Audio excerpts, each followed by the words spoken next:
Hi, everyone. Welcome back. This is A Course in Miracles 365 Awakening to Love. And I'm Reverend Tomas. And if you were looking for a different kind of video, this is not it. So if you're still watching, there's a reason why. Yes. And will you become aware of that necessarily right now, today? I don't know. You may. What draws us to spirituality in the first place is the sense that we get in life that what we see, what our life is showing us, cannot possibly be all that there is. And I don't mean traveling to every country in the world, though you might do that. I actually know someone who is doing just that currently, and her photos on social media are amazing. But that may not be what is going on for you. What I mean by something else out there means there's more to it than meets the eye. There's more to it than just what our life is showing us.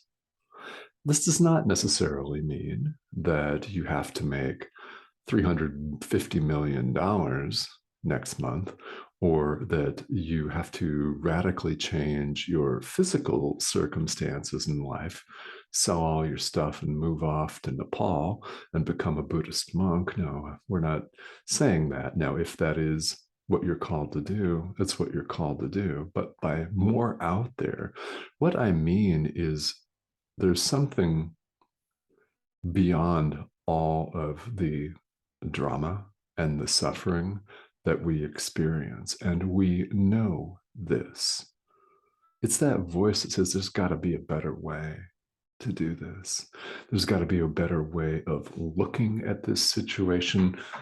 Gosh, I mean, there's got to be a better way to do life.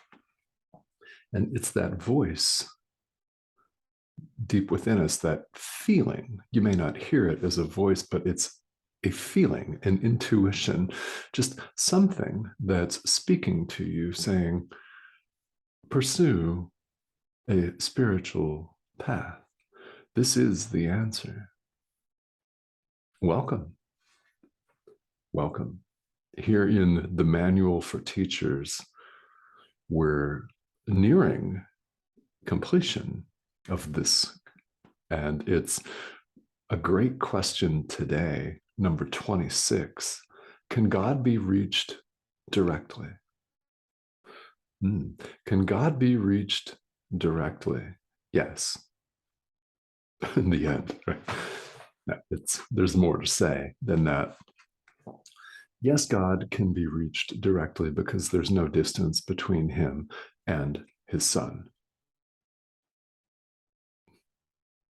You can quote me on that. It's sentence number 1 from here in the Manual for Teachers. There's no distance between God and his son. So yes, God can be reached directly. Is that necessarily going to happen for you in this lifetime? Maybe not. Because we don't see, do we, too many examples of this, at least that people say. Now, there might be people out there that claim to have had this experience, and your gut tells you, I don't know. And then there may be people that say that they've had this experience, and your gut tells you, yeah, they have. It's obvious. It's most definitely the case. However, we don't see a lot of that, do we? We don't see a lot of people that have this direct experience of God. And the reason that we don't is because we're here working out our own salvation.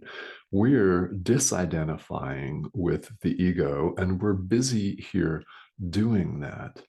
We haven't removed all of the barriers to truth. yet. As the Course puts it, early on, we haven't removed all of the barriers to our awareness of love's presence. In other words, we haven't removed the barriers to our awareness of who we are. And until we do that, it's going to be not very often, if at all, that we have this direct experience of God. If it doesn't happen for you in this lifetime, so be it. And if it does, so be it. It says that right here in the manual. And what I really want to emphasize is comparative reality here is very damaging to us. It's an ego delay tactic extraordinaire to say, hey, look at all these people. They've had a direct experience of God. I haven't. What's wrong with me? I must suck. I must be unworthy. You know the voice in your head that you indulge.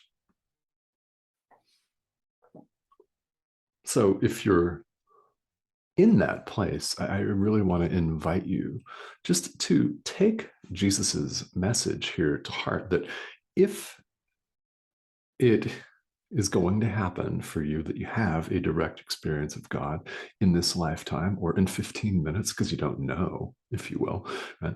If that's going to happen, so be it. And if it's not, so be it. Doesn't mean that you can't still make leaps and bounds worth of progress on the path. There is always an opportunity for forgiveness because there are many, many phenomena and experiences right in front of you. This is the lesson here, isn't it? Forgive them all. Now, there are people that have had this direct experience of God, and it seldom lasts here in the world. What you'll find is that if someone does, and if this happens to be you at some point, then it doesn't typically last. Because if you stick with it, you leave the body behind by and large. So when you return to the world, there are still forgiveness lessons out there. There's still life to be lived, in other words.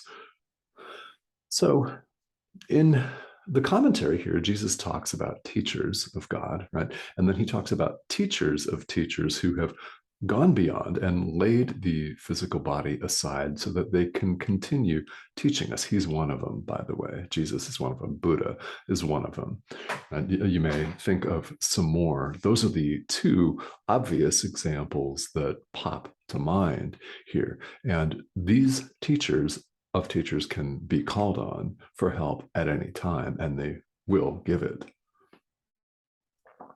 You can count on that. That's part of our lesson here, isn't it? Is that we are to relax and trust, and don't forget to call on help. Really, call on your guide or guides, your inner teacher, for help.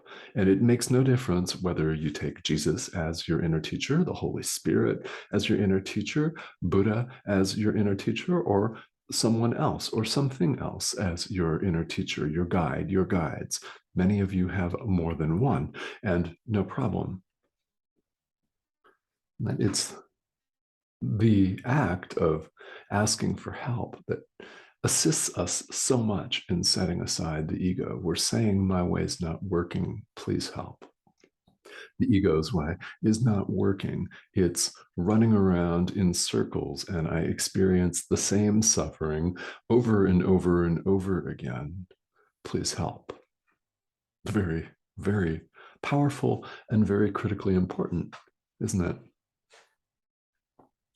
So in the closing paragraph here, Jesus says something that's so helpful. It's really, really beautiful. Don't despair because of limitations. All right. Don't give up because somebody else appears to have it made and you don't. Don't give up because somebody has published multiple books and is a world renowned international speaker on the subject, and you're not. Don't give up because of limitations. Why? You're here to transcend them. You're here to set them aside. This is the path. You're here to set them aside. Notice them, forgive them. Notice them, forgive them. Notice them, forgive them. Notice I ever say the same thing over and over and over and over and over and over again. Yeah, set them aside. You're here to move beyond them. These are the barriers that we've put up between ourselves and the experience of truth, of who we are. So we notice them, remove them, notice them, remove them, notice them, remove them, notice them, remove them. Repeat after me. It's what we do. And it's a very powerful healing message, not to despair because you don't have it all figured out. There's nothing wrong with you. You are not bad. You are not wrong. You're not doing life wrong. You're interested in spirituality. So clearly, you're not doing it completely wrong because, as we know, there are people that are running amok here in the world and they're off their rocker and they don't even think about the spiritual path at all. And in this lifetime, maybe they will not. But you are thinking of it.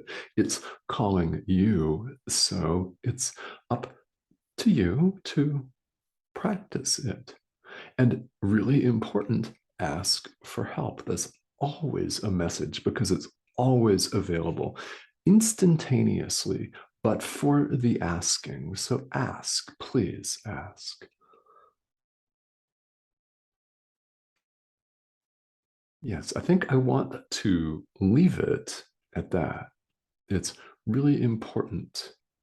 If you're experiencing limitations, well, I mean, we all are experiencing limitations. It's our job to move beyond them, set them aside. If you're not sure what to do, ask. Ask. That's the theme today. Ask. All right, guys. Thank you so much, as always, for joining me here.